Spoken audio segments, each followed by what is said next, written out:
노조 집회 혹은 여러 농성과 관련해서 여야가 또 하나 맞부딪히는 지점이 하나 있습니다. 어제 저희가 전해드렸던 광양에서 고공농성을 벌이던 한국노총 간부를 진압하는 그 과정에 대해서 야당은 과잉 진압이다. 아니다. 여당은 노조 간부가 흉기 든 건 못 봤냐. 이렇게 맞서고 있습니다.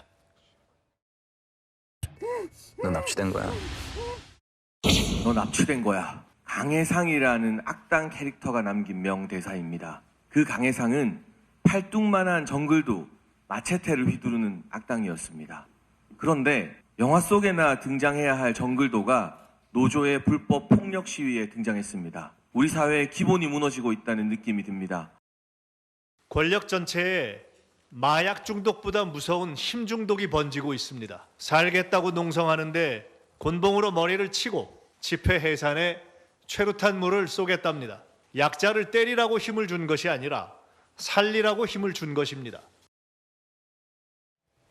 야당에서는 과잉 진압이라고 하고 있거든요. 어떻게 해석하셨어요? 자, 그러면 김민석 그 정책위 의장은 민주당이 집권하면 저런 시위를 다 놔두겠습니까? 저런 시위를 그냥 다 방치하나요? 약자들이 살자고 하는 것들을 다 놔둘까요? 아니지 않습니까?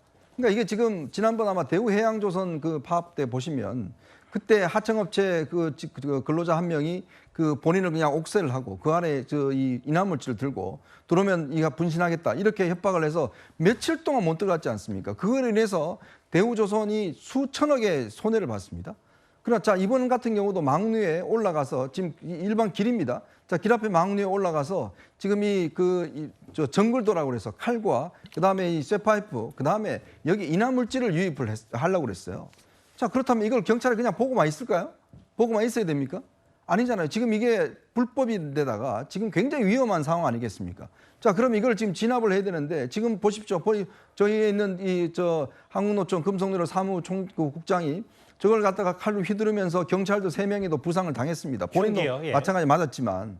자, 그런 거 들으면 경찰이 그냥 가만 놔두고 저 시민들 그냥 또 위험하게 놔두고 인화물질 가져가서 협박을 하면 경찰은 그냥 이게 살기 위해서 하는 거기 때문에 놔둬야 된다? 저는 이게 동의할 수 없습니다. 왜냐? 공권력이 왜 있습니까? 질서를 유지하라고 있는 거잖아요. 그리고 저게 어떤 불법적인 상황이기 때문에 저거를 통제해줘야 되는 게 경찰의 임무잖아요. 자, 그런데 그 사람만 맞았다는 것만 이야기를 하고 있잖아요. 이재명 대표는 지금 저 사람만 맞았다는 이야기하고 있지 경찰 3명이 부상당한 이야기를 하고 있지 않습니다. 경찰의 정당한 직무 집행인데 어떤 측면을 한쪽만 바라보고 있다. 저는 그렇게 봅니다. 그럼에도 야당에서는 야만의 시대다. 뭐 공권력이 남용되고 있다는 취지 얘기를 하는데 그래서 이제 흉기, 뭐 쇠파이프 얘기를 여당에서는 하고 있고요. 그렇습니다. 어제 저 장면들을 많이 보셨을 텐데요. 과잉 진압이냐 아니면 정당한 공무집행이었느냐 보시는 분들에 따라 또 해석도 다른 것 같습니다. 그리고 경찰 측의 주장과 한국노총 측의 주장도 조금 달라지는데요. 특히 이제 문제가 됐던 정글도를 경찰이 다가올 때는 들지 않았다는 게 또 한국노총의 입장이기도 합니다.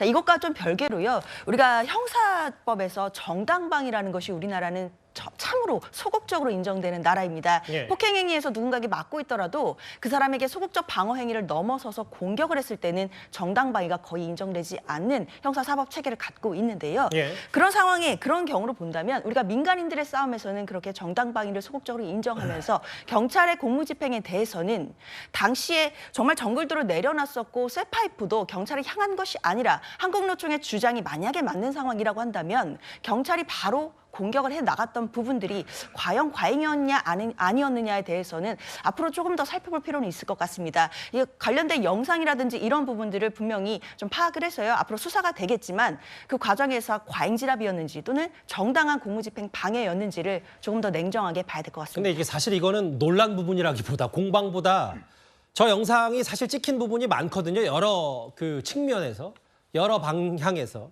근데 이제 한노총 이쪽 그 노조 간부 측은 저 정글도는 현수막 때문에 준비한 거지 그렇지 않다고 하지만 여러 영상들은 또 그렇지 않은 측면도 있다는 게 경찰 얘기여서 이건 금방 드러날 것 같은데 알겠습니다. 오늘 저 광양 어제 제철소에 있었던 저 과잉 진압이냐 아니냐 고공 농성 진압 과정에 대한 얘기로 정치권 시끄러웠습니다. 일단 저희가 준비한 5위까지 마무리를 하겠습니다.